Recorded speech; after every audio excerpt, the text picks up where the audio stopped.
I have coffee if you need it. I know, so did I. But I saved some for China because she's always like, you always take all the coffee. I'm like, well, I brewed the coffee, but beside that. And then I saved some for her. She took a smoothie and went to work. I'm like, could have had more. Could have had more. Anyway, welcome back to the Freaky Deaky. We have a special episode for you guys today in which we have someone that we ran into at the Bigfoot Museum out in Palmer, just willy-nilly one day. And we're like, we got to set something up. We finally did. We got Chuke in studio, and we will get into that more after the intro. We'll see you on the inside.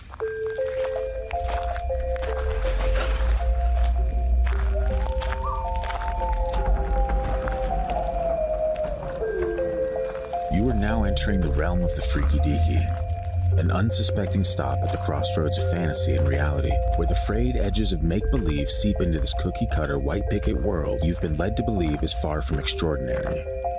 What you're about to hear are true stories.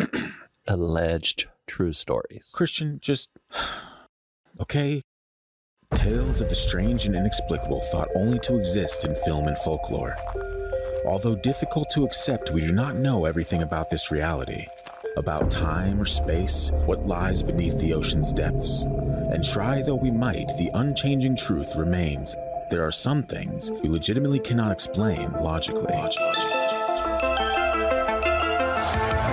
And now that we're on the inside, welcome, Chuke. Yeah, thank you. This is wonderful. You guys have an actual studio here. I'm just delighted to be here. This is learning a lot. Yeah, this is great. Well, so I do outdoors things like a lot of hunting and fishing, and I'm trying to break out into camping and Bigfoot and more paranormal investigations. That's where I'm, the stuff I really enjoy. Yeah. But I got a couple stories I wanted to share with you guys, and my favorite one is the story of the eye shade people. So this is an interesting story. So I am part in Yupiak. So my grandmother was from a village on the Kobuk River. So if you look at the map of Alaska, on the coast above the Arctic Circle is Kotzebue, which is fairly well known. And then the Kobuk River goes inland and has a really interesting history. There's actually one of the only Arctic deserts that is there with real sand dunes. People take trips out there just to see it, but it's like a rolling sand dune desert up above the Arctic Circle. That is wild. Yeah, I've never even heard of that. Yeah, look it up. It's it's like a national park or something because it's so different. But anyways, my grandmother was from the village of Kayana, and she participated in translating oral stories. So, as you know, of course, the native people didn't have a written language. So the stories, are told about, to the children to keep them away from things or, to just share knowledge throughout the generations. Or they call it the oral tradition. And I was really happy that a lot of these stories were captured. So this is a book from the Fairbanks, University of Alaska Fairbanks. It was published in 1961, and it's called The Kobuk River People. A little bit upsetting for me is that the author, J.L. Giddings, he didn't name my grandmother by name, Vera Langsdale. He just said he had a foreword in the beginning. He was like, thank you to all the teenage in Yupiak, girls that helped me translate this from in Yupiak language into English for this book. So, but your grandmother was actually one of those? She was one of the translators. Oh, nice. Yeah. Wow. And so a lot of it was just really fascinating stuff. I mean, there was a book called, it was something like the Inupiaq Empires, but they found out that there was actually this rich, huge combined culture. And there was actually several wars. If you go to the Alaskan Native Medical Center, they actually have some of this ivory armor. Like these guys wore they would make driftwood and ivory armor with like little, pieces of like a full armor suit because their wars, they warred with some of the Athabascan tribes in the interior. And there's some stories of how it started off, like someone was killed and then it just turned into this big war. But we find out that they weren't just individual villages, that they almost made a collective empire within the language group. Really? And one of these wars, they called it like 1,000-year war. It just lasted forever. And it was pretty brutal. Like instead of just big armies clashing, the wars consisted of ambushes.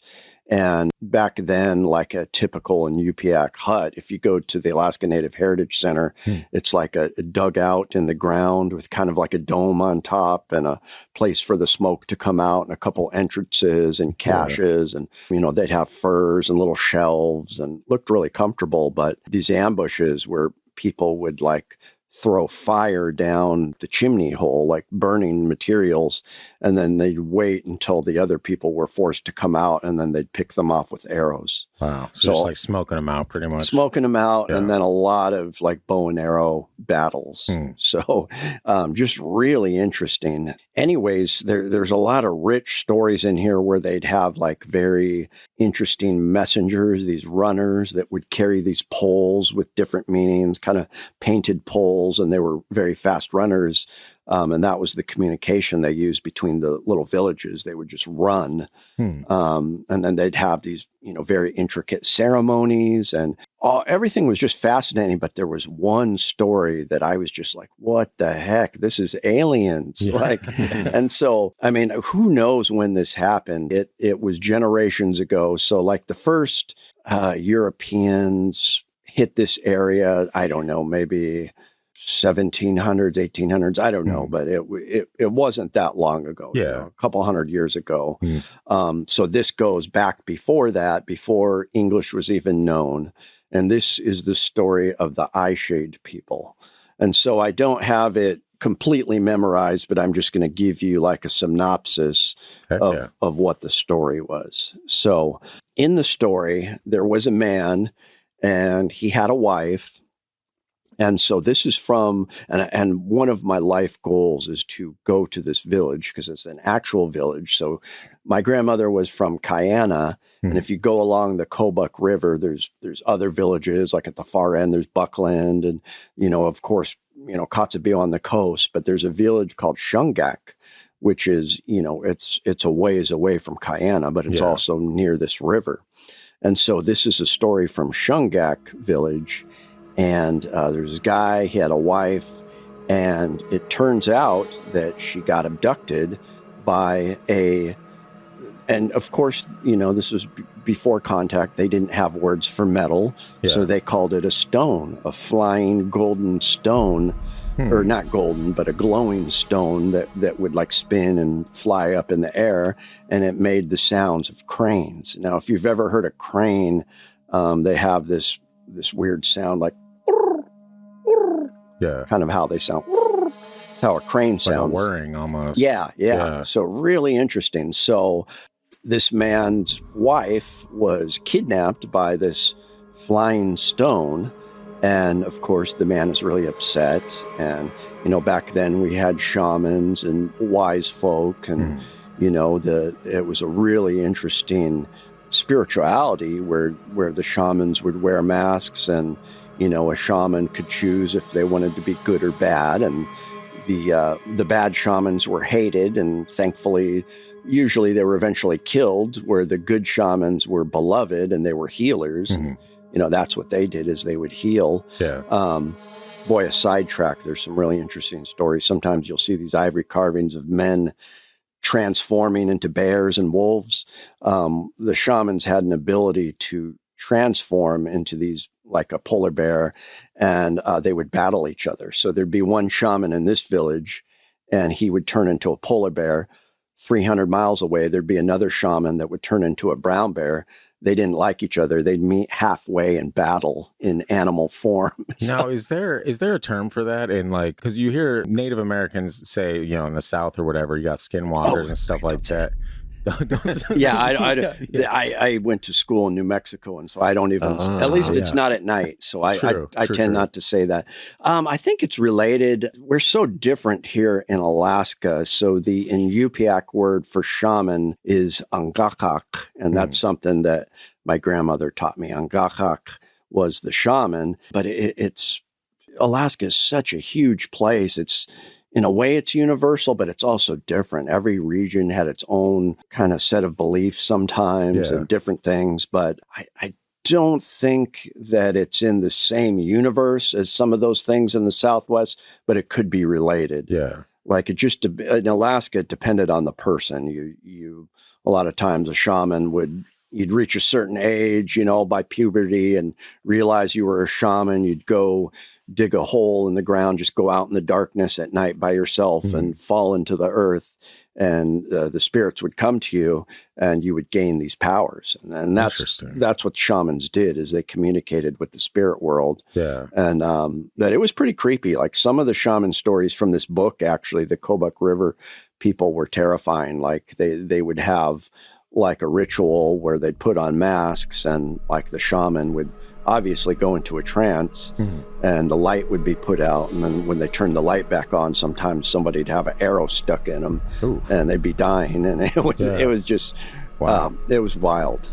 It sounds like it. Yeah. Really wild. But like I said, like the beloved shamans were the healers and the good ones. And I like hearing those stories. So in this story, the man, he didn't know what to do. So he went to these 3 wise women. And this was really interesting. I'm not sure if they were actually women or if they were spiritual beings, because they lived kind of in the earth. He had to fall kind of in the earth to this place to talk to them. Yeah. So he goes down there and he's like, there's this rock that's flying in the sky. It kidnapped my wife and, somehow floated her up there. She's up in the sky in this glowing rock. How do I get her back? And they're like, well, first of all, here's this feather that'll help you fly up to that rock and then float back down. But it's very important. Once you get her, you have to run as fast as you can with her until you see the tracks of the village. And then it won't be able to cross that boundary and it won't be able to get you. So, and there were, throughout the story, I'm muddling a little bit. He would go back and kind of confer with the wise women, like, oh, now this is happening. What do I do? So anyways, he flies up to the glowing rock that's in the sky. And the reason why I want to go to Shungak and find this is there's a mountain with a crack in it. Some kind of jagged mountain. It's got a big crack in it. And that's supposedly where this story took place. Really? So he flies up, he sees an entrance in the rock, and obviously it's, I consider it metal. It's like a metal UFO. And when he gets in there, this is the craziest part. Now, the story is called the Eye-Shade People. And the reason it's called the Eye-Shade People, you might have seen stories of in Yupiak and Yupik people with those little, they carve it out of ivory, a little kind of sunglass with 2 slits in it. Yes. Yeah. So they use that to keep from getting snow blinded. Right. So that's the only thing they knew of how to describe this, but they called the Eye-Shade People because it was a bunch of little people with these big rock goggles on. And, he said they were made of stone, but again, I believe it was metal. Yeah. And, they hadn't seen metal before, so it was just all stone. So a bunch of little people inside this glowing, flying, spinning rock, and they all had these goggles on. And one of them was huge, though. That's what's interesting. One was a giant, and then all his little workers were like all these little mini, 2-foot tall beings. Yeah. And so he gets into the ship, and he goes into a rage because he sees his wife laying on this stone table, and she's naked. And then he was like, oh, my God, they violated her. I'm going to kill everybody on this ship. He goes nuts. And thankfully for him, like all the little guys were asleep and the big giant was asleep. Really? Now, one of these things that I love about these ancient stories is we have the stories of the armor, the suits of armor that the native people wore, but he also had something called a mitlu, which was this giant, basically a sword made of rock. So, how people would chisel away, stone points for their spears. Yeah. These guys would make like an actual sword out of stone. So he had one of those. He gets up into the ship and he just goes nuts, and he proceeds to behead everybody on that ship because he's John Wick over here. Yeah, he's pissed. He's like, oh, my wife's naked. She's laying there. I'm killing everybody. So he goes, understandably. Yeah. I love this story. So he beheads all the little guys, and he beheads the big guy. So they're all dead. And he's like, okay, well, that's done. I killed everybody on the spaceship. I don't care. So his wife wakes up and he's like, okay, we're getting out of here. So he grabs his wife and they jump out of the spaceship. He holds the feather up and they float down to the earth. But this is where it gets crazy. So once they hit the ground, the spaceship starts making louder and louder whirling sounds. It starts spinning angrily and it starts chasing them. Now, this is the craziest thing. This is, there's no bullets back then. There's no laser guns, but something is shot from the craft. It makes a weird sound and it shoots something out and it like breaks a piece of his fur jacket off. It like grazes him. He's wearing like a parka and it like grazes him and he's like, oh crap, like that just like burnt a hole in my jacket, or it like, did something. And so it's so interesting because it's the oral tradition and they're describing obvious technology. But they're not saying a particle beam. They're just saying something shot out of the rock and, made a weird sound. And broke some of the fur off his jacket. Yeah. But when I'm reading this for the first time, I'm like, oh my God, that's a laser beam.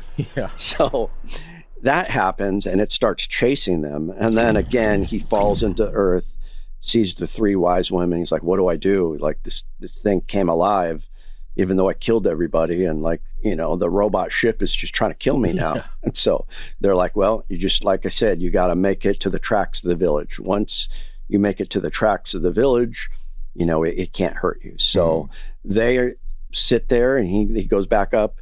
They start running as, just hightailing it for the village. And the whole time this thing is spinning and whirling and making angry sounds and shooting at them with the laser beam. And finally they make it to the village tracks. They see footprints. Once they do that, it stops.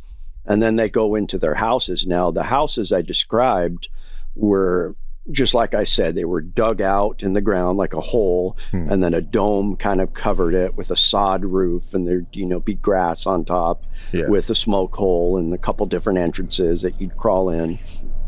And so they go into that home and they're like, we made it. And then this is the crazy ending. So the craft starts whirling angrily. It dives down into the ground and starts digging, and then it digs underneath their house, comes up, and then this is crazy. It's described as like, matter transmuting itself. It goes from a round form once it comes up under the house and completely flattens out smooth and just dies. And the story ends. And from that time forward, for the rest of their lives, they had a flat, a solid flat stone floor in their house. Wow. So the craft just came up, flattened itself, and they just had like this metal floor that they lived on. Weird. And that's so wild. That's the ending. Yeah. But it was called the Eye Shade People. And it just, to this day, it just blows my mind because, what else could it be? Yeah. Just the details you're giving and stuff like that. For someone like me and probably you as well, you hear that and you're like, yeah, it sounds like a UFO. Yeah. But back then it makes sense. You're like, yeah, it's a stone. I don't know. Yeah. That's pretty wild. So what do you think about when you say that he went into the earth, right? Yeah. It could just be me trying to like process it properly. Is it like a cave or is it? No, I think it was a spiritual reference. Like I think his mind or his soul kind of traveled into the earth to talk to these ancestors. That's kind of what a lot of the spirituality was like, communicating with ancestors and wise people. Maybe it was, something to do with, Mother Earth or something like that. But is it like a meditation maybe or like a prayer type thing? Yeah, I think so. Gotcha. Yeah. I think native cultures, ancestors are very important. Absolutely. Unlike like European cultures where, you ancestors are important just to kind of push you into riches, as you know, Right. based on whatever your ancestors did. But in like native culture, Hmm. before they had the religions we know now, it was like ancestor worship, more or less. What I find so interesting that is pretty widespread in Asia too. Like if you go to Japan, like there's like kind of a mixture of, I think like the Shinto religion, I want to say, and some Buddhism, but a lot of it is just this hodgepodge mixture of a lot of ancestor worship. Yeah. Right. So they go to these temples and stuff. It's all about respect to the ancestors and putting out food. And, Definitely. Yeah. and We've heard that in a few of our episodes we touch on in like those areas. Yeah, and For it was sure. the same when I went to Vietnam too. It was like, Buddhism was the big religion, but then there was all this like, respect to ancestors and like ancestor worship. So Yeah, kind of interesting how we see those parallels. definitely. But and it was just the craziest story because the whole book, there was nothing like that. Like the book was, really interesting, fascinating. Depiction of daily life before contact, and just we had these certain ceremonies we would do, and there was taboos, and this is how we did security and kept people safe, and this is how people lived and hunted and ate and traveled around and communicated between villages. But then this story, like, oh, aliens in the sky. So. Yeah, it kind of makes you wonder because a lot of times these days you hear UFO stories and people are like, "Oh, it's all government. It's all just government tech that is under wraps right now." But then you're like, Right. I mean, even we go as far back as like Alexander the Great and stuff. There's stories of UFO type things, So it's like that wasn't the government for sure, with this type of technology. So it's always kind of fascinating to hear really ancient stories of these things. Yeah. And one thing, I don't know if we want to save this for another podcast, but the little people is absolutely the number one cryptid kind of supernatural story for Alaska Natives. Like I mean, we're definitely down. We had Morgan Lauren on a while back, and she was sharing some of that too. And like I didn't know much about the little people or anything like that. And so any story I can hear about these things, I'm like, yeah, I'm definitely down for it. So they're a little terrifying. So they are mischievous. They're like little, kind of like the raven, very mischievous, but they can really mess you up. Yeah. Like if you see a little person, never follow them, because in the old days, they would tell the kids, don't follow the little people because they try to entice you and take you away. Yeah. And then you'll never come back. But there was a little person story in this book that basically was talking about time travel. So a little boy, he followed a little person, and you hear stories like fairy circles. I always get scared when I see like a ring of grass, of moss out in the mountains. Like, oh shit, don't stand in that. That's It's time. fairy circle. Yeah. But they took this little boy, and he went away into the, hole in the mountain. And one day he came back, and when he did, his like parents were like grandparent age. Like he came back like 50 years later and still a little boy, hadn't aged a day. And yet his whole family were like all old and about to die. That is wild. Yeah. So stuff like that. One of the cool stories that I read about was that a bush pilot. So up here we, have a lot of bush planes. It's, more than any other state. There's flying between small towns, but there's a bush plane in Western Alaska. So kind of the Bethel region, huge amount of little people stories in that region. But this guy was flying over the tundra. There's no city where he's flying over, no town. Yeah. And he described seeing a whole city of little people, and they've got fires and camps and little structures, and it's all lit up with their fires. And he's probably like, 100 yards, flying really low, just like, what the hell? Looking at that. But just really crazy. So there's descriptions like that. Boat captains have described around Kodiak, driving their boat around the cliffs, because we got a lot of cliffs sticking out of the water in that area, in Seward and Kodiak and Homer, and saying that they were seeing little caves in the side of the cliffs with like little people, looking out at them. So are they pretty much all over, or is everywhere? Yeah, Wow. it's I have found like pretty much all the tribes have this universal story of little people in Alaska. And pretty wild? I know from looking into the stories when we did our episode on little people, it's all over the world. Yeah, it is. Yeah. And that's what I found so interesting. Even in this book, it described like little white people, and this was before contact, and they're basically describing like the elves of Scotland, like Wow. saying like weird little hats and little blonde beards and little clothing, and Wow. exactly describing like something you'd hear from Ireland or something. Right. Yeah. So I mean, that'd be pretty. I always like the ancient stories. They just they're not tainted by like our entertainment industry that kind of maybe changes the way we view things that are supernatural or UFOs. And it's from before that, like you said, that they're calling what we think is a metal UFO a stone. Right. Technically, they're not far from it because metal comes from stone, but that's all they have to reference back then because, you know, the Native Americans didn't start off with metal. Right. You can kind of connect the dots. Yeah. But yeah, I'm terrified from the little people. I mean, they have been helpful. Some of the stories, they're not totally evil. They'll help you, but they have that side to them where they're if you mess with them or anything, they'll just take you away. You'll never be found again. Yeah. I was pretty frightened just hearing what Morgan was talking about. I'm like, damn, I haven't heard any of this. Yeah. But it's wild. Like, I don't know. In a place as big as Alaska, it's kind of, part of me wants to see him. I'm like, damn, I really wish I could see him. But then at the same time, you see one, you're like,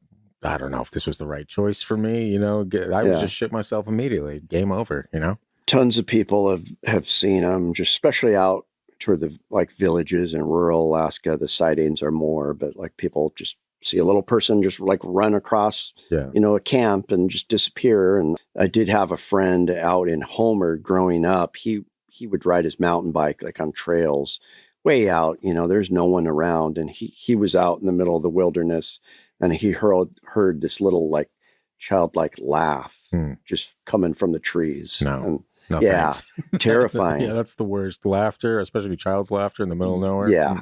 Yeah. No. Only bad things happen when you hear that.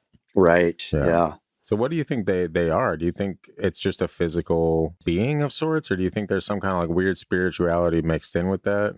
I think it's a little of both. I think they can manifest into actual flesh and blood little people that live in caves. I think some of it is like that, but I think they're an elemental being that is just part of the earth. And it's just like this global manifestation of all of our psychic energy. And somehow the earth is like creating this. It's definitely in the spiritual realm too. So, but you think like humans, like us, even just passing on stories like that are physically creating, like, what is that?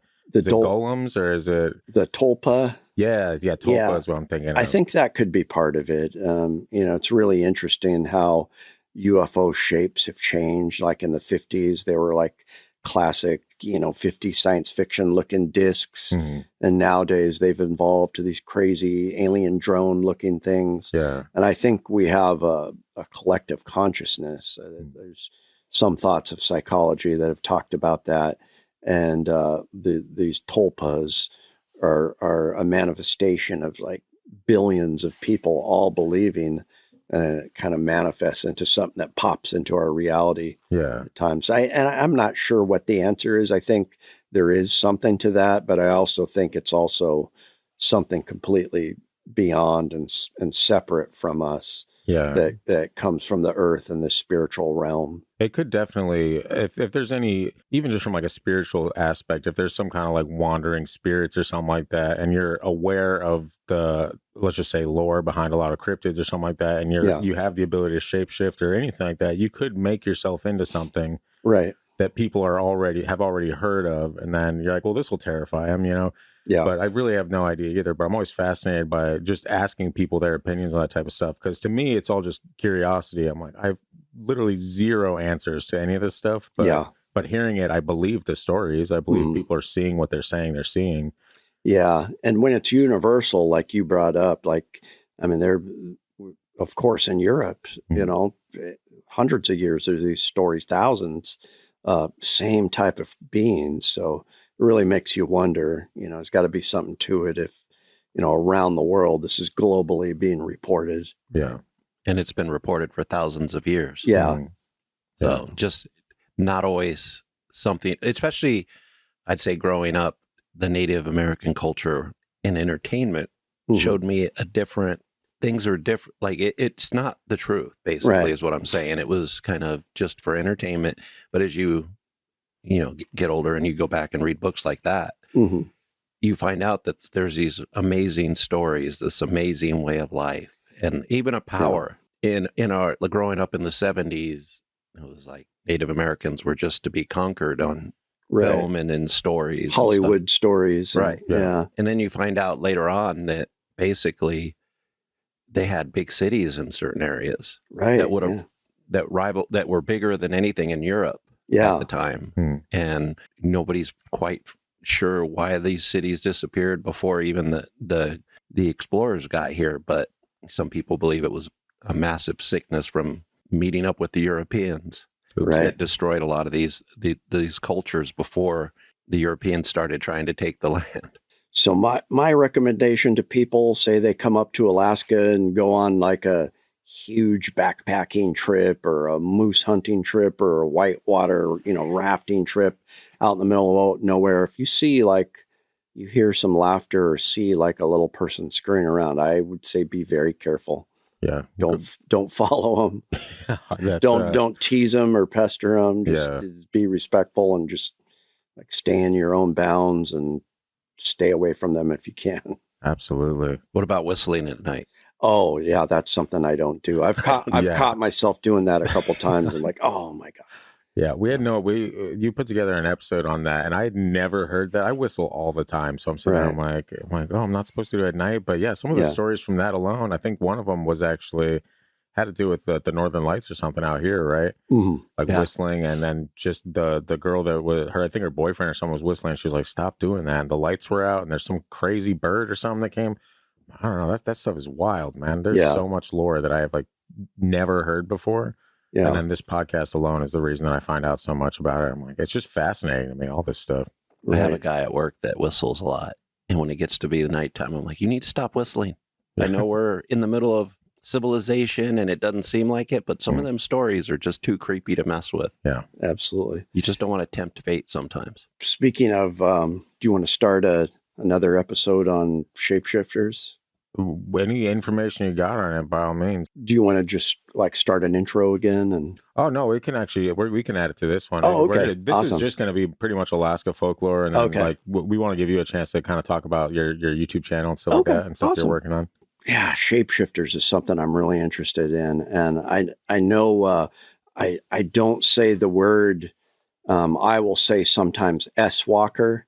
That's me technically, but yeah, I won't say the actual word because I went to a tribal school in New Mexico.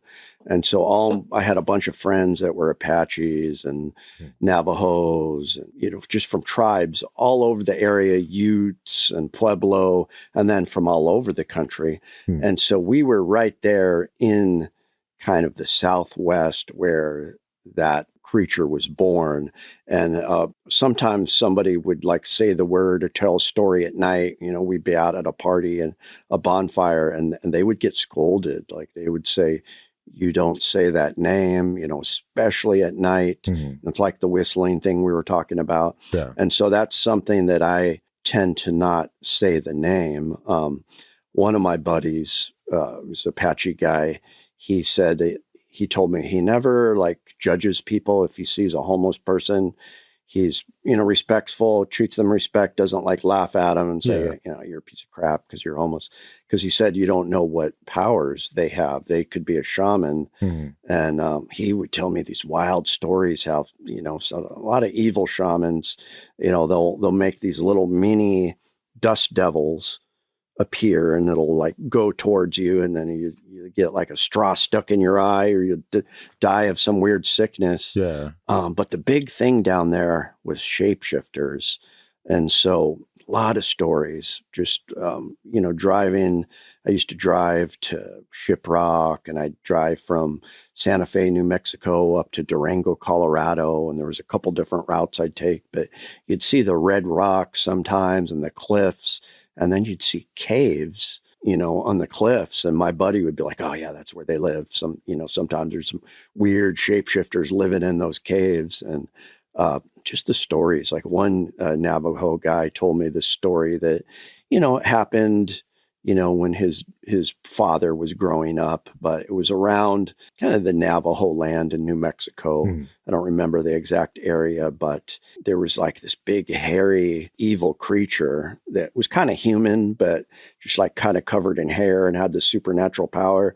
And he was like stealing women and cannibalizing people. And the people from this village found out about him, and they're like, okay, we know he lives in this cave. And so they camped out, and one morning they prayed, and then they offered some tobacco, because in a lot of these religions and specific areas, tobacco is sacred. And so they were kind of gaining some protection and power from that. Yeah. And then they're like, okay, let's just go kill this thing. So they got their hunting rifles, and they went into this cave, and there was human bones around that had been picked clean, and just, this thing was dragging off women and trying to mate with them and eating them, and just, horrible. And then they found this like horribly twisted half human creature. And since they had that protection with their prayer and stuff, they just, shot it and killed it in the cave. But I mean, that wasn't like a direct kind of S. Walker story, but it was like in that realm. And there's just when you go down there, there's just a million stories, and there's just a feeling in the air. They call New Mexico the land of enchantment. And it really is just a really insane place where you can just feel the energy. Yeah. But then you come back up here to Alaska, and our shamanic cultures, I can't speak for a lot of the other cultures. My grandmother is in Yupiak. So that was, on the north coast, and a little bit on the western coast. The people, that were once called Eskimos, but now people go by, Yupik or Yupiak. Yeah. So there's a rich culture of shamans transforming and being able to shapeshift into animals, half animals. If you go to the Alaska Native Medical Center, they have all this artwork. And if you take the stairs, in between the stairs, I think it's either between the first and the second floor, or the second and the third floor, they have these little enclaves that are covered in plexiglass with these really fancy ivory carvings. One of the carvings is something that you'll see all over. It is basically called Shaman Transforming. And it's a carving of about 5 different shamans. One of them is turning into a bear. One of them is turning into a wolf. One of them is half human and half seal. And one of them is half human and half bird. Because that was a part of the shaman culture. That was an ability they had to just transform into animals. Yeah. Or be halfway. And so you got all these Dogman stories, Bigfoot, werewolf, and it's kind of in line with these ancient stories of these powers these shamans had. So do you think it's like an actual physical transformation? Oh yeah. Yeah. Oh yeah. Because I know a lot of people think it could be drugs or something like that. And then they're like in this headspace where like, I am a wolf. But like myself, I always hear the stories. I'm like, that sounds physical. It sounds like you're doing a ritual of sorts, whatever, and you have the ability to physically transform yourself. That could be part of it. I mean, the whole lore of werewolves from Europe came from that. There was some, I think there were Vikings. They were, from that Viking lineage, and they had some rituals they would do where they would kind of drug themselves up. They'd work themselves into a frenzy, and mentally they were wolves, just howling and freaking out. And then when they go into battle, they would just tear people up because they were so psyched on it. And so that is where the stories of werewolves came from in Europe, kind of originated. But I do believe they had shamans. The ancient, Celtic cultures and a lot of the Scandinavian cultures, so similar to our Alaska Native cultures in terms of the shamans. Even in Mongolia, we find the same kind of drumming and, going into a trance, using song, using drum, burning some incense. It's universal. It's all the same. Yeah. So, but when it comes to the shamans, these guys were so in tune with nature, with communicating with spirits. They had the power.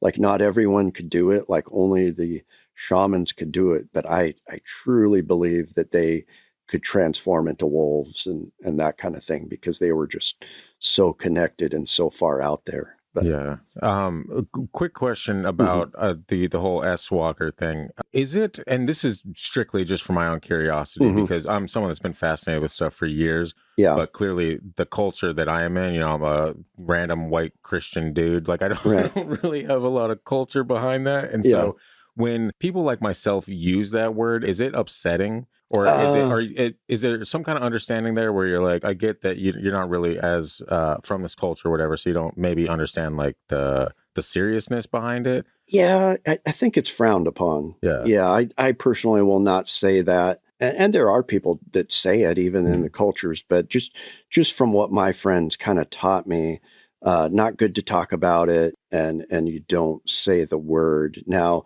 one thing I will say about it is it's not just some random shapeshifter that can hurt you. It's like pure evil. Yeah. And that's where all that comes from. It is something that has tapped into true evil in the world. And it's just a wretched, nasty, evil creature. Yeah. And that's why I just want to stay away from it. I do think there's something to like silver. Like, I actually have a couple silver bullets. Really? Just because there's the pure nature of silver, salt, sage, tobacco, things like that can protect you. I like to use the term righteous anger, because if it doesn't matter what you believe, but if you have a faith and you believe and you kind of use that righteous anger, like, get away from me, in the name of the Lord, that will kind of keep some of that stuff at bay. Yeah. But if you don't believe in anything, I personally feel that you can kind of leave yourself open to, attacks from things like that. So definitely. So shifting into kind of like the paranormal a little bit, you talk a lot about like cryptids and stuff like that. Like, do you believe in pretty much all the paranormal things, like ghosts and spirits and all like that? I would say, yeah, absolutely believe in ghosts, spirits.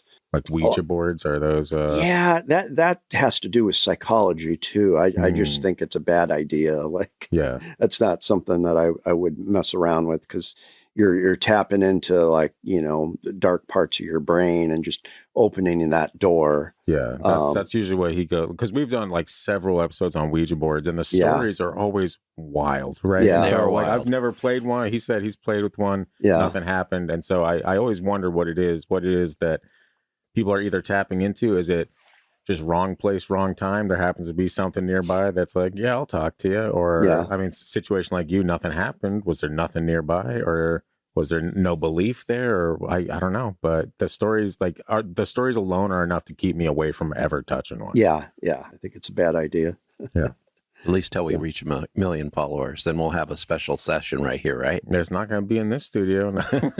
We can take it somewhere else, maybe. Can attach itself to you, but I'm good.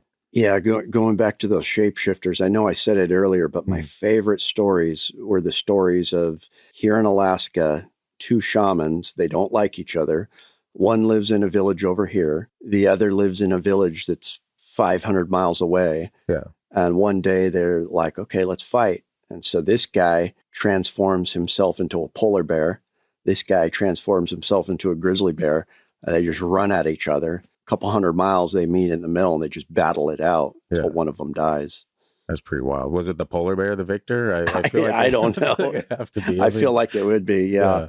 Sounds like a video game almost. It does. Yeah. It's pretty wild. Take your Pokemon and go fight the other Pokemon. I choose you. Yeah. And they were able to astral project. So I think in some cases their spirit forms were battling. Yeah. Absolutely. But in some cases, I do believe they were physically turning into a beast and just like ripping stuff apart. That's So, pretty wild. That would be something to see, though, for sure. From a distance, like don't get me up close, but from a distance, I'm like, what's going on over there? Yeah. Polar bears scare me. They're too smart. Oh gosh, yeah. Way too smart. They are, yeah, and they're the top chain predator too. I mean, nothing eats them; they eat everything. Yeah, exactly. So, but yeah, you think of like the old classic werewolf movies of the guy screaming and slowly hair forming and the muscles ripping his shirt and he turns into this big werewolf. I mean, that's what I imagine these shamans did when they were turning into wolves and bears and stuff. Yeah, it sounds like a painful process. I can't imagine it's fun. There's also birds and then the whole fish people too. Boy, those mermaid stories are pretty fascinating. We haven't touched on any. I don't think we've touched on any of those, right? We might have mentioned it back in the early days. Yeah, usually in passing, but that is something I want to do like a whole episode on. I just don't know enough about them. Like I've heard like a few of the stories, but I just don't know much about that. Well, you could see kind of where it came from because I remember halibut fishing once, and there was like a seal, and just regular seals. I mean, they can get 600-800 pounds, and they're massive, and it looked like a human shape, with its fins and its body. Yeah, and then it would come up and pop its head up, and it just kind of freak you out. I've had that happen to me in California, and it wasn't as big of a seal as here. Yeah. But it is it's a trip when you. Yeah, it is. When something pops up unexpected like that. Oh, yeah. I ran straight to the shore once. A seal popped up. It must have been like 6 feet away from me, just staring at me. I was like 10, 12. I'm like, hell no. Just ran straight for the shore. This thing ain't taking me. No, thank you. Yeah. Alaska is such a unpopulated place when you look at the rest of the country, that there's just some areas that, no humans have really spent much time in. There's some weird stories out there. Yeah. You go out there, I'd bring protection and have a way to get out. And because you never know what you're going to see. I mean, there's legends of giants like running around in the mountains. One of my favorite legends, to be honest. Yeah. I love those stories. And we're not talking like, a 8-foot tall Bigfoot. Yeah. We're talking like massive, like 30-foot giant. Yeah. Really weird. It's hard to imagine, like, because even just people that have been outside, they're like, I never saw anything like that. But it is vast. You know, it's a lot bigger than people even realize it. So I think anything could be hiding out there, really. Yeah. When I used to work on the slope, flying up there, you'd look out, and there's just places, there's no way a person could survive very long out there. Yeah. Because they're just so far from everything, and it's so desolate in some places. Yeah. And there's some places that literally the only way you could get to is with a helicopter, maybe like dropping you down on a line. Otherwise, there's just no way you could travel there. So, I mean, things could be out there and easily not be discovered. What got you into all this stuff? I think in junior high, I started reading. I started checking out books at the library, just at my school library and the public library on Bigfoot and aliens and UFOs. So I grew up in Homer, Alaska. I don't know if you guys have been down there before. Once. Yeah, I've been there once. Beautiful. So yeah, they call it the cosmic hamlet by the sea. But it actually has a pretty big history of paranormal stuff down there. One summer I worked at the Pratt Museum, and I've always since then, I hope to find this lady's collection and buy one of her paintings. But so it was a museum, but it would also, we had like an art gallery section where artists could like showcase their work. This lady did like 15 paintings. Some of them were massive, and they were all about the UFOs of Kachemak Bay. And so she had these paintings of just like a beautiful scene of the ocean and the mountains and the trees. And then she'd just have this like massive, glowing light blue disc-shaped UFO. And there's also a lot of, stories of the UFOs coming in and out of the ocean. Yeah. And so she had some paintings of like these UFOs coming out of the ocean. But I always thought that was so cool. That was like, 35 years ago. Yeah. And I don't remember her name, but if somebody out there remembers, please reach out. Yeah. Yeah, reach that sounds out. Pretty great. I mean, I'd love something like that for the studio. Yeah. It'd fit in perfectly. And there was also a cult. They were called the Barefooters Cult, and they like started off in the 60s, but they lived way out East End Road towards the head of the bay, and that's where all the like supernatural activity happened. And so I forgot their beliefs, but part of it was like they never wore shoes, like even in the wintertime, like that some people would get frostbite or something. Ooh. Just a really odd cult. It doesn't sound fun. Yeah. Yeah. But one story growing up that just terrified me was somebody told me a story of like a cabin way out. And so there's a Russian village out there, the road ends, and it just turns into like a trail. Now there's like ATVs that go out there and trucks, but some areas like people had to take by horse. So you're in a cabin. This family was in a cabin out in the middle of nowhere. And in the middle of the night, they said there was like this female witch that would just pop her head up to the window. No. Just to scare the crowd. No. Yeah. Yeah. That would be horrifying. Yeah. Yeah. So, that's like my worst nightmare. No, thank you. So, but yeah, a lot of weird stories from that area specifically. So, and you've been like YouTubing now for what, like 10 years? Is that yeah, just about 10 years. Yeah. Yeah. How'd you get, or what, I guess, inspired you to start a YouTube channel? I just kind of wanted to document my hunting and fishing adventures. So I started doing that. But the last few years, I've just, I'm pretty passionate about Bigfoot and cryptids and paranormal. So I'm branching out into that. And so I think that's a little more fun for me. Heck yeah, man. I think, and you said you have what you believe to be a Dogman encounter, correct? Sighting. So this is the only thing I've seen. I've seen tracks. I've seen some pretty interesting evidence that I'll talk about the evidence of Bigfoot that I found. But the only thing I saw with my eyes was on a hunting trip about, it was about 8 years ago. So I went into a place in the interior. It's in the Alaska. It's in the Denali State Park, not the federal park. Gotcha. So probably a good 3.5 hour drive from here up north. You can get onto it right off the highway. It's a big trail. It's called Kesugi Ridge. So it took me like a day to get up into the mountains, put out my tent. I had a friend with me. Oh no, this time I was alone. And then you go up onto the ridge. So I couldn't even get up onto the ridge until the second day. So I had a rifle with a 3x9 by 40 powered scope. So it's basically, it can magnify times 9. Gotcha. I saw an animal on the rocks. I was just like, and I was up there hunting black bear. So I was like, oh, what the heck is that? And I put my scope on it. And the first thing I thought was that it was a baby caribou. And I was thinking to myself, what the heck is it doing down here? Because it has happened, but typically caribou do not go that far south. I mean, you go up to the Denali Highway, that's where they are. So, and the reason I thought it was a baby caribou is because it had a long neck and like a sharp face, but these big ears, like kangaroo ears. And that's what the caribou have. They have, kind of like a white-tailed deer, these really big pointed ears that can move around. Yeah. And so it had that. And so I was like, what the heck? It's a young, immature caribou. But then it put its like front feet on these rocks and hunched its shoulders and started moving its neck like a predator. Like, weird. And like a caribou can't move like that. Yeah.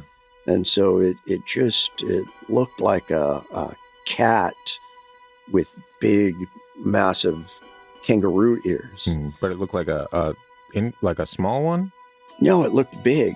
And I don't know.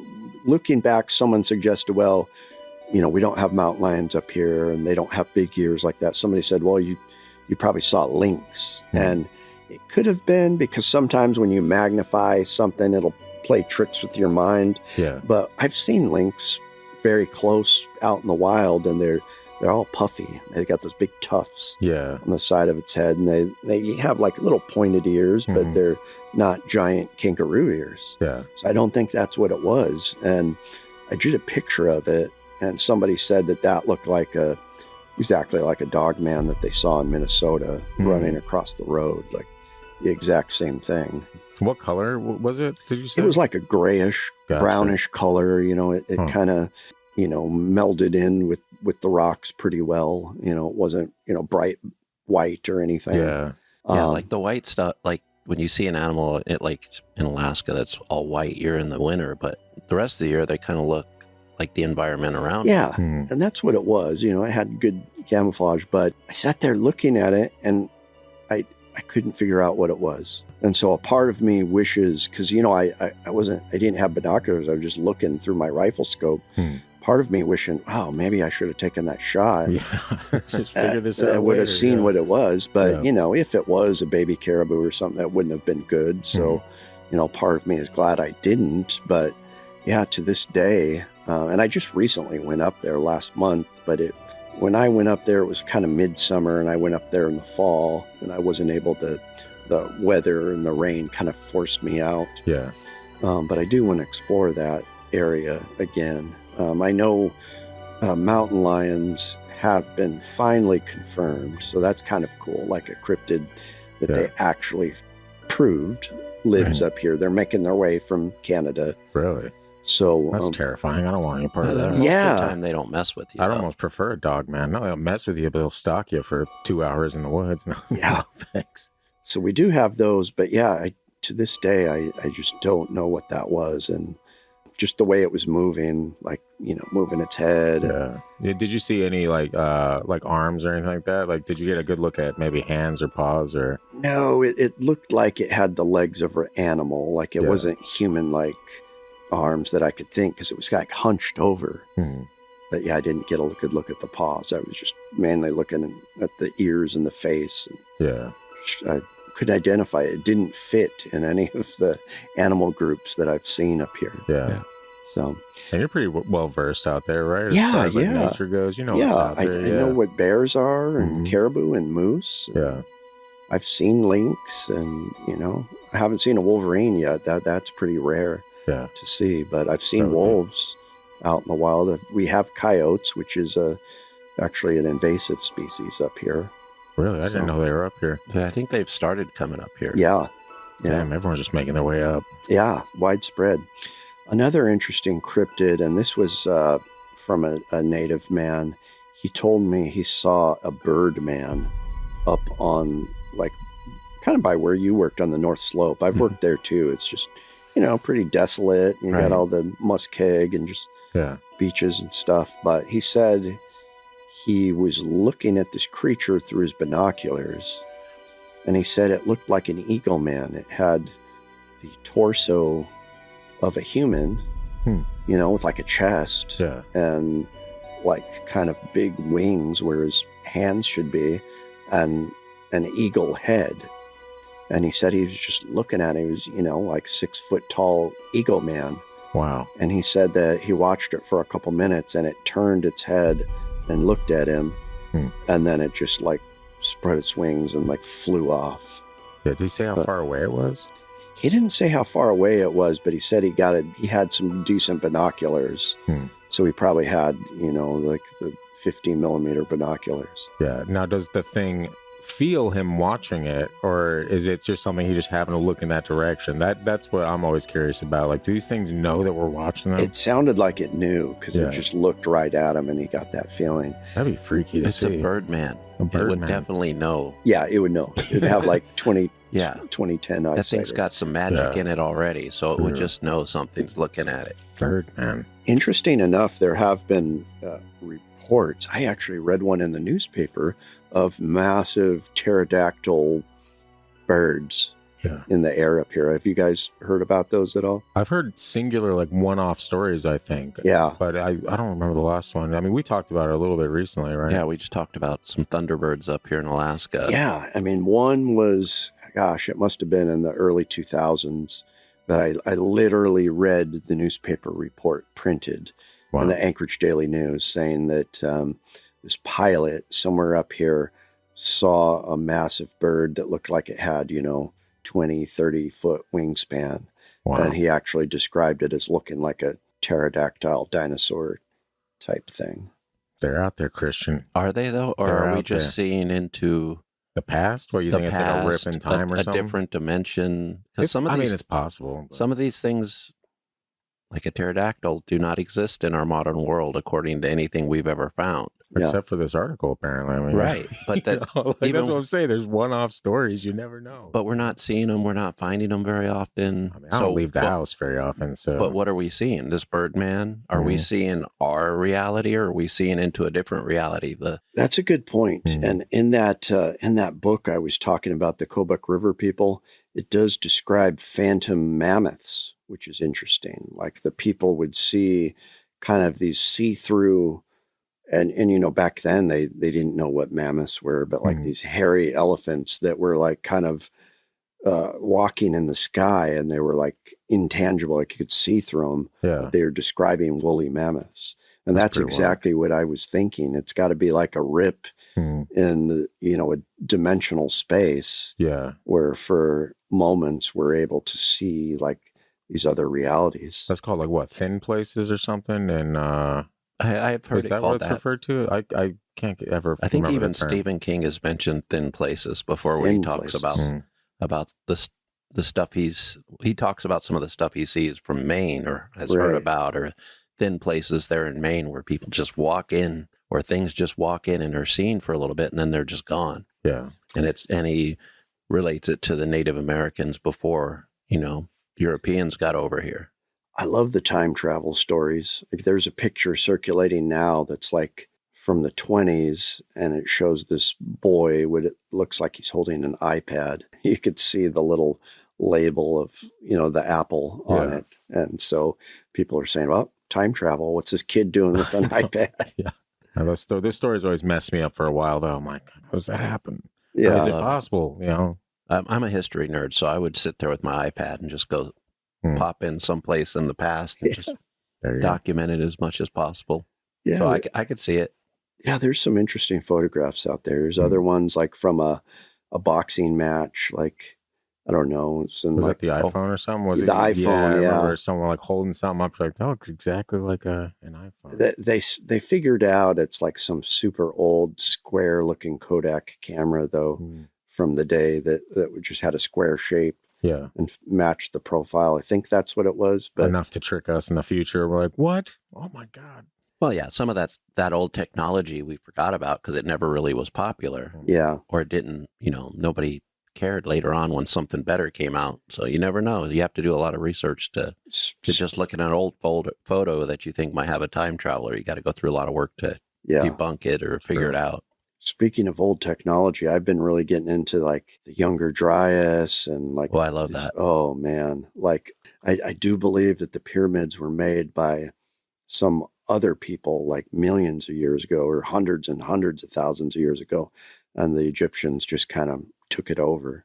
Yeah. Well, the Egyptians, when you look into their stories of their previous kings, it goes back. And the number of years it goes back should be impossible. Yeah. Right. But they have it documented, and they have stories with all these different kings through the years. Now, theoretically, nobody should be a king back as far as they go. Right. I mean, people were barely coming out of caves at this time, except for maybe in Egypt. Yeah, this modern historians and archaeologists really piss me off. What's cool is they are being forced to backpedal now that they found these structures in Turkey. Göbekli Tepe, and there's another one there too, right near there, that's just as old, I think. And they still argue about it. Some are, it's 17,000 years old, but some people are saying it's 30,000 years old. And so that basically changes history as we know it. Well, even 17,000 years old is pretty far. Not supposed to have happened. Right. And they're admitting that that's how old it was. That just opens up a whole new avenue of how we look at human history if it's that old. But did we get everything wrong? Is that like, if does one of these things just prove that like half of what we're taught is just a lie or made up? I don't know if it's all a lie. It's, it's just another story we've come to believe through the years. I don't know. I always think it starts out as a lie. Yeah. It was just hard to share information back then because there wasn't as much writing. Yeah. Or any writing in certain cases, in certain areas. So they still want us to believe that we were hunter-gatherers until about 10,000 BC in Mesopotamia, when they started building city-states and doing agriculture. And that's kind of when history started. But, I mean, this throws that all off. It does. Yeah. That means that there was cities and civilizations and technology to carve giant stone monoliths. And I did hear something since you brought up the pyramids, and I didn't look into it. I just saw it as a post like a day or two ago. It's a new theory on how they move those gigantic stones. These are almost always wrong, but let's hear it. Wind power. Oh, Huge kites.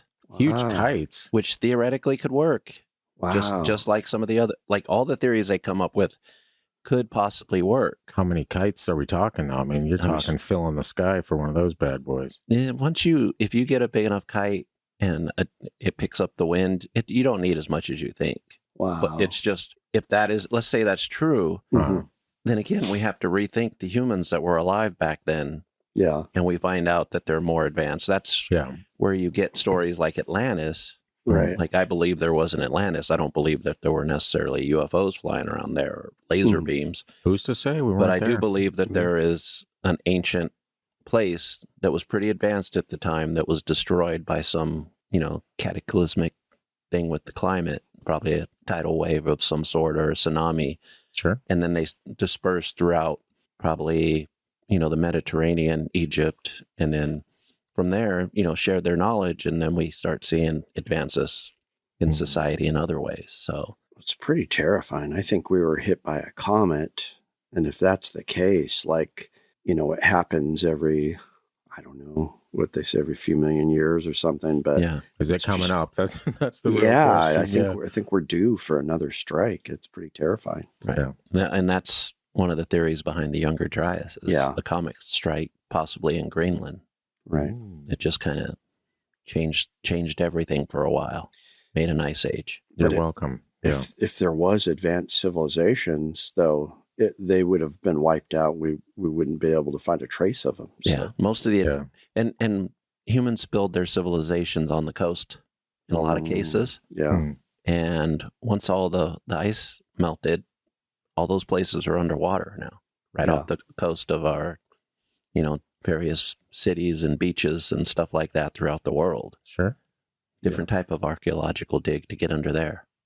Probably a lot more expensive too to find. Some scuba gear, perhaps. Yeah.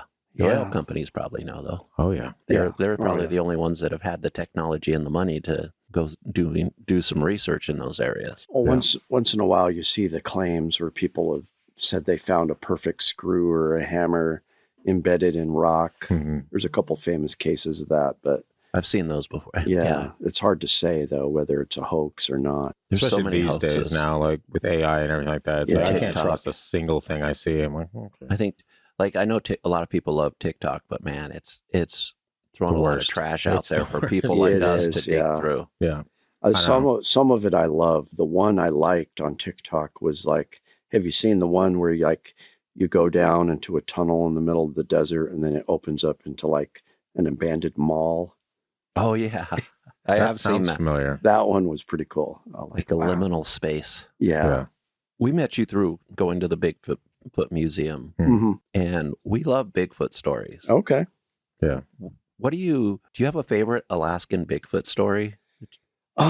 There's some good ones out there. My favorite evidence for Bigfoot would have to be visiting Prince of Wales Island and seeing the upside down trees for myself, because that is just crazy. There's this mountain.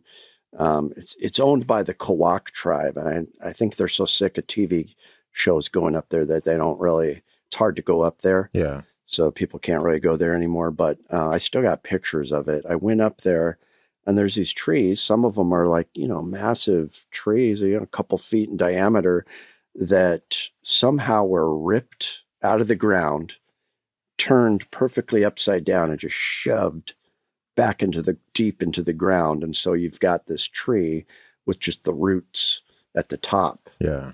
And scientists claim that it was done by a massive windstorm, wow, a huge hurricane or tornado, ripped the tree up, flipped it upside down.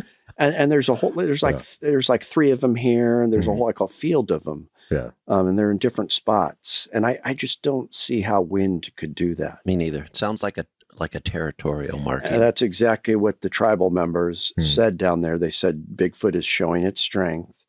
It's, the Sasquatch did this to say, hey, look how strong I am. I can rip a tree out and shove it down, stay away. Which isn't much different than what men have done throughout history. Right. Like they'll show some kind of strength to kind of ward off anybody messing with their water or their hunting grounds or whatever. And even bears, like it's terrifying. I've seen those big, like on the Wolverine movie where there's the big scratches on the tree. Right. Like I've seen that. It's pretty intense. Yeah. But yeah, that was the best evidence. My favorite stories, if you Google the Delta Discovery, it's this small newspaper in the Bethel region, but they've got these hairy man stories. And I have a buddy that lived in the Bethel area for 20 years, and he's got stories, but the hairy man down there is not very nice. It's kind of like the Port Chatham Bigfoot that was killing people. Like you kind of stay away from the hairy man down there. One of the stories in this newspaper said that the hairy man ripped a dog in half.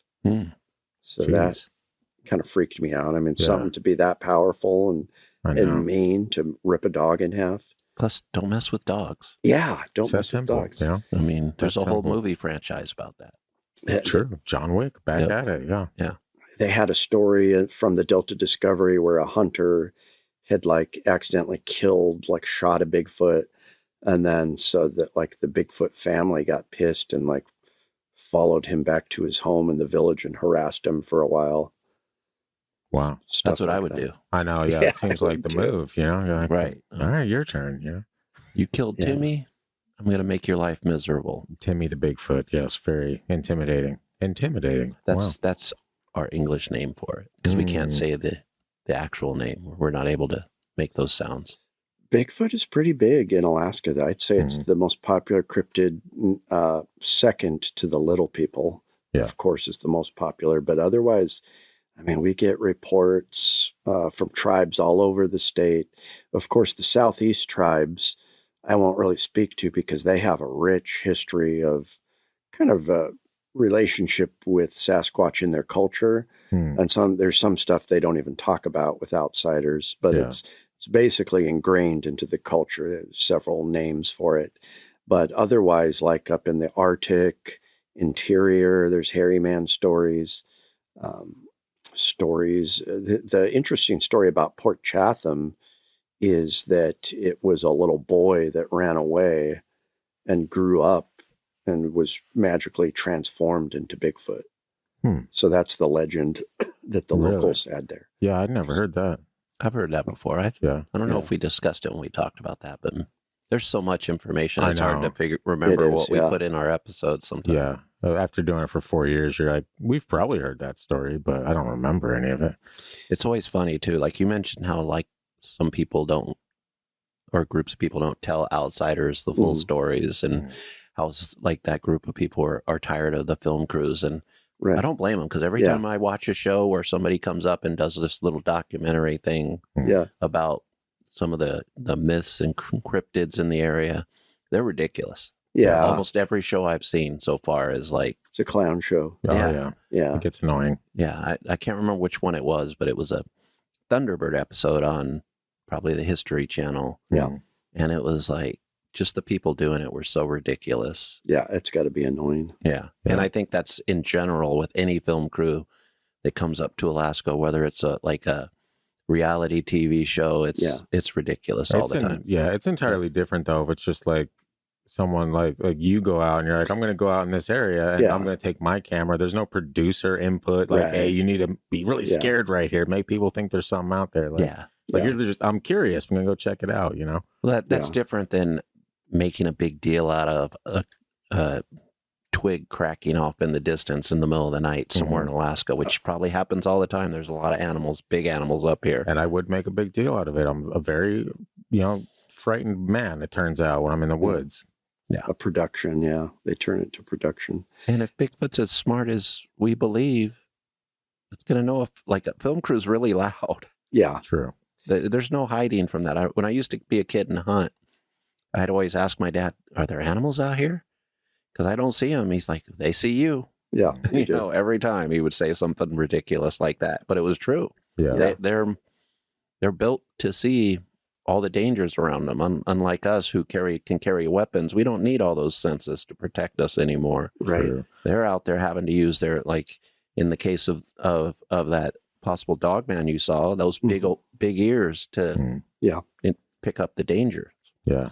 You know, what's weird is I do believe the government has knowledge on Bigfoot that they're not saying. And that's what my buddy in Bethel said. He's like, it's reported, but the people don't want to talk about it because the government doesn't want us to. Those was his exact words. Yeah. And what's weird is before World War II, there was a huge National Guard presence in Alaska. I mean, there still kind of is, but nothing like it used to be. Yeah. There was a huge armory in Bethel. There's a huge, even Kotzebue had an army. There was all these big structures that are just abandoned now because after they built the highway and we had the Air Force base, it wasn't necessary to have big bases up here. So, you know, they probably lost 60% of the soldiers, and some of these bunkers are just completely abandoned now.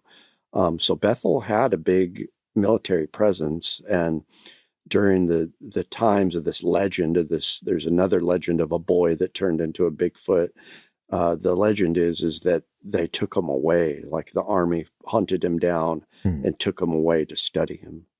So wow. I mean, I wouldn't put it past him. I've heard so many of those types of stories. You know, you're like, I could see that being a thing. That's how you get super soldiers. Yeah. A little bit of DNA manipulation. Absolutely. That is true. Maybe that's what they're after, you know? There's a lot of that speculation. I know, around like Georgia and Florida, there's some of those people come out being like, they're doing experiments over here in this facility. I can't prove it, but I saw something weird on the road. Wow. I don't know. Well, we know from the LSD experiments, the government does stuff like that. Yeah. Yeah, they get a kick out of it. Absolutely. Have you heard of, speaking of the government involved, after Mount St. Helens erupted, that story about how the government was out there basically helping injured Sasquatches and communicating with them? I did hear that was a big thing. Like the Sasquatch were displaced. They were on the move. But I didn't hear about the government involvement. Yeah, so according to somebody's story that was in the National Guard, they were basically treating burned and injured Sasquatches.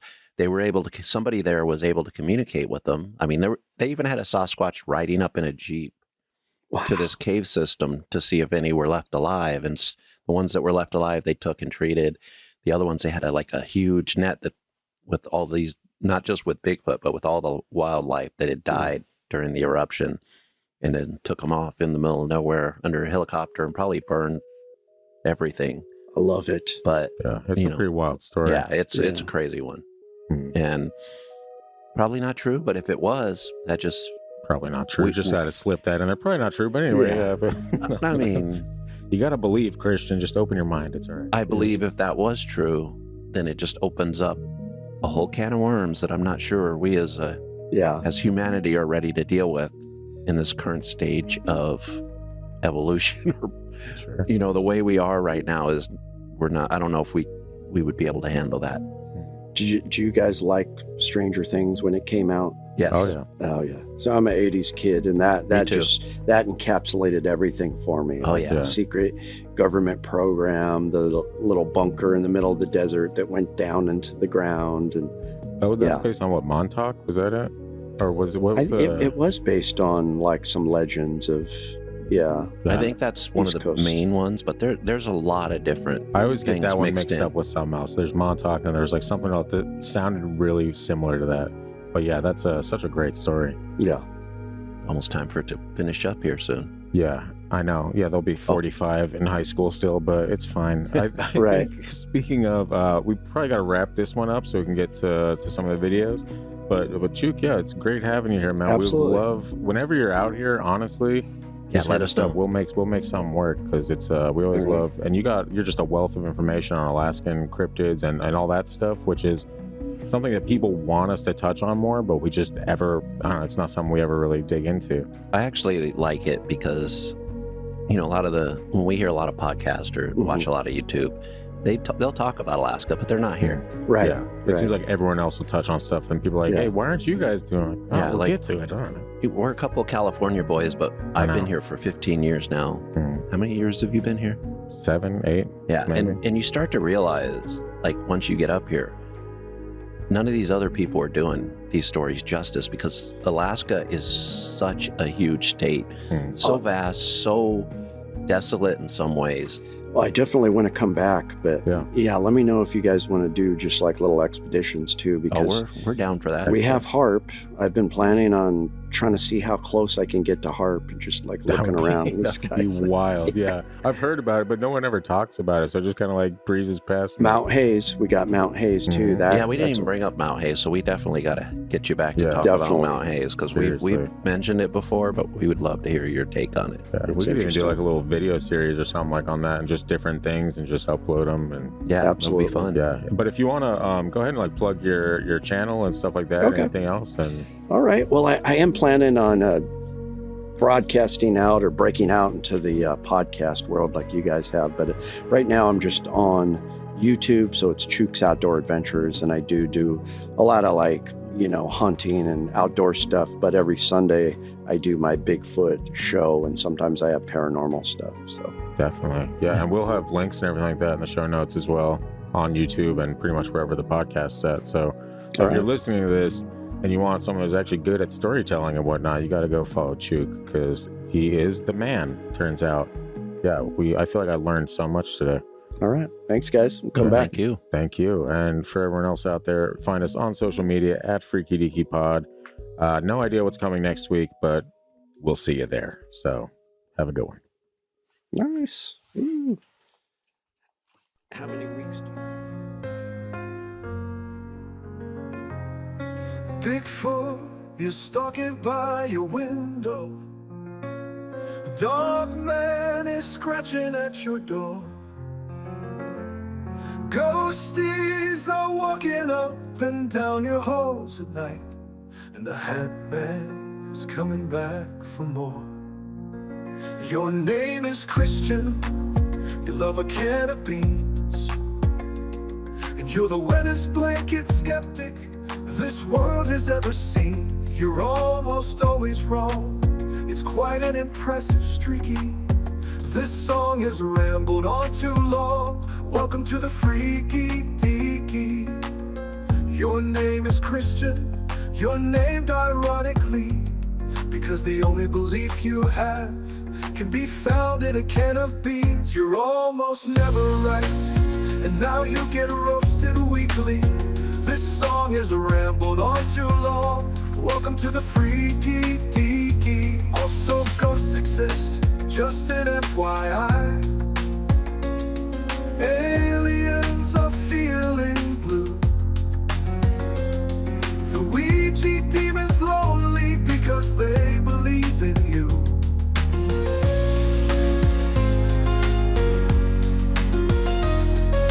Also, ghosts exist, just an FYI.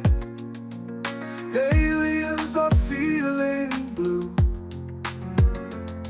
The Ouija demons lonely because they believe in you.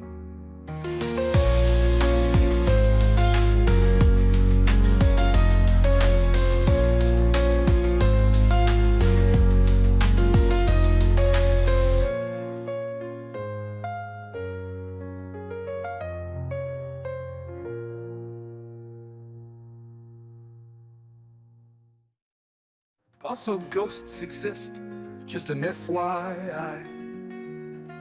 Aliens are feeling blue. The Ouija demons lonely because they believe in you.